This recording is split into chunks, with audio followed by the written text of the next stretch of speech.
हरि ओम मित्रों, सनातन धर्म के अध्यात्म में आत्मा एक गूढ़ रहस्य है जिसे बहुत कम लोग समझ पाते हैं।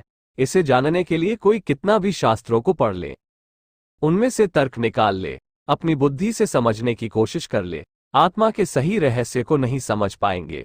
आत्मा परमात्मा की बातें करेंगे, लेकिन आत्मा के सही स्वरूप को नहीं जान पाएंगे। आत्मा के गूढ़ रहस्य को समझने के लिए कम से कम अध्यात्म की ऊंची स्थिति की पहली सीढ़ी आत्म साक्षात्कार का होना बहुत जरूरी है।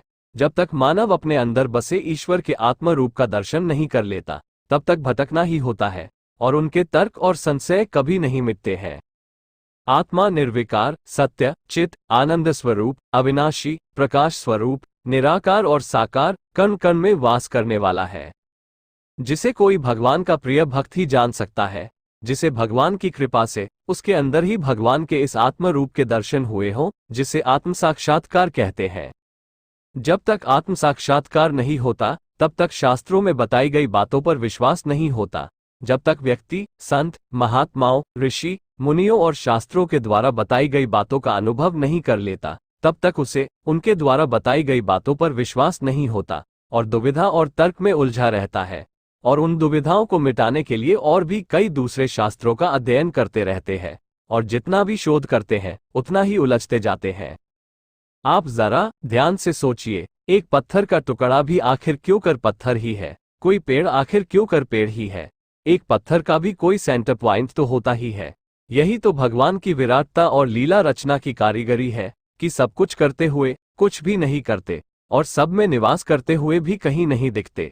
जिन लोगों ने भगवान को जाना है, वे जानते हैं कि भगवान के एक अणुअंश से ही इस सृष्टि का संचालन हो रहा है। भगवान के कई गुण हैं, उनमें एक ये भी है कि सब कुछ करते वही हैं, लेकिन किसी भी कर्म का अच्छे से अच्छा परिणाम का श्रेय भी नहीं लेते और दोष भी नहीं लेते। मतलब उनमें कर्तापन का भाव ही नहीं आता। भगवान का ये गुण भगवान श्री रामचंद्र, श्री कृष्णचंद्र और इनके परम भक्तों में ही देखने के लिए मिलता है। जिस तरह अग्नि का गुण अग्नि के एक छोटे कण में भी मिलता है। अग्नि के एक छोटे कण को भी अगर पर्याप्त वातावरण मिल जाए तो वह भी विराट बन जाता है। उसी तरह जीव ईश्वर अंश है और उसमें भी ईश्वर के गुण है, और अनुकूल परिवेश में वह भी ईश्वर जैसा बन सकता है। कपिल मुनि ने अपनी माता को सांख्य योग का वर्णन करते समय कहा है कि भगवान के प्रकट होने की सबसे ज्यादा संभावना मानव में है, उसके बाद जलचर, नभचर, वनस्पतियों, पेड़ पौधों में है। भगवान श्री कृष्ण ने अर्जुन के पूछने पर श्री गीता में ये भी कहा है कि हे अर्जुन, जहां भी कुछ विशेषता दिखे वहां मुझे प्रकट जान। मतलब वे आत्मा रूप से सब जगह विराजमान तो हैं ही, बस जरूरत पड़ने पर अपनी योग माया से कहीं भी प्रकट हो सकते हैं। तभी तो कभी मत्स्य, कभी वराह, कभी नरसिंह, कभी बाना, कभी राम, कभी श्याम, और भी कई घटों में प्रकट होकर एक नया संदेश देते रहते हैं। भगवान सभी जीवों के लिए अपना एक छोटा सा अंश दे दिया जो आत्मा रूप से सभी जीवों में विराजमान है। किसी भी जीव का अस्तित्व जब तक उसमें आत्मा है, उसके शरीर के अंदर के सभी तंत्र आत्मा के अंदर रहने तक ही काम करते हैं। जैसे किसी कंप्यूटर में सारी फिटिंग ठीक है, लेकिन उसका मैन आईसी ही नहीं हो तो बेकार हो जाता है। शास्त्रों के अनुसार जब कपिल मुनि ने, जो भगवान के अवतार माने जाते हैं, जब विराट पुरुष की रचना की तो उसमें सभी तत्व जैसे अहंकार, पंचभूत और सभी 24 तत्वों की स्थापना कर दी, तो भी वह विराट पुरुष सजीव होकर नहीं उठ पाया। तब भगवान नारायण से कहा गया, तो भगवान नारायण अपने अंश की स्थापना की और वह विराट पुरुष उठ खड़ा हुआ। अगर कोई आपसे आपके हाथों की तरफ इशारा करके ये पूछे कि यह क्या है, तो आप बोलेंगे कि यह मेरा हाथ है। अब देखिए, आपने कहा मेरा हाथ, मेरा शरीर, मतलब ये कि इस शरीर के जितने भी अंग हैं वो आपके हैं, लेकिन आप वो शरीर नहीं है। तो आप कौन हो? आखिर इस शरीर के स्वामी आप इस शरीर के अंदर कहीं ना कहीं तो होंगे ही। उसी आप या मैं को जानने की कोशिश करनी चाहिए, जो आपके अंदर ही है। कुछ लोग यह मानते हैं कि शरीर में आत्मा नहीं रहता। इस संबंध में स्वयं भगवान श्री कृष्ण ने श्रीमद् भगवद गीता के अध्याय 2 के श्लोक 29 में कहा है कि आश्चर्यवत् पश्यति कश्चिदेन माश्चर्यवद्वति तथैव चान्यः आश्चर्यवत् चैनमन्यः शृणोति श्रुत्वाप्येन वेद न चैव कश्चित्, जिसका अर्थ यह है कि कोई एक महापुरुष ही इस आत्मा को आश्चर्य की भांति देखता है और वैसे ही दूसरा कोई महापुरुष ही इसके तत्व को आश्चर्य की भांति वर्णन करता है। तथा दूसरा कोई अधिकारी पुरुष ही इसे आश्चर्य की भांति सुनता है, और कोई कोई तो सुनकर भी इसको नहीं जानता।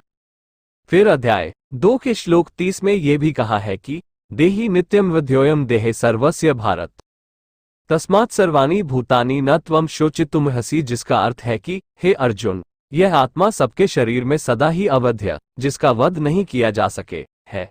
इस कारण संपूर्ण प्राणियों के लिए तू शोक करने योग्य नहीं है। इस संबंध में एक उदाहरण बहुत सटीक लगता है।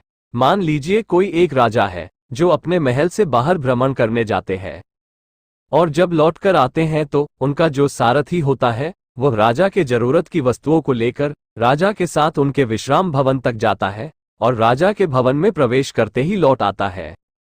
अब अगर उससे कोई पूछे कि राजा का भवन कैसा था, तो वह भवन को जितना देखा उतना ही बता सकेगा।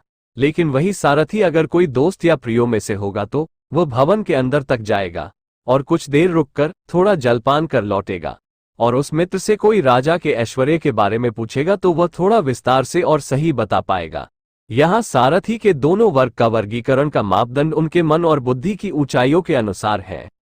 जिसका मन और बुद्धि जितना शुद्ध होगा वो ईश्वर के उतना ही करीब होगा और उनके गुणों और स्वभावों से उतना ही परिचित होगा।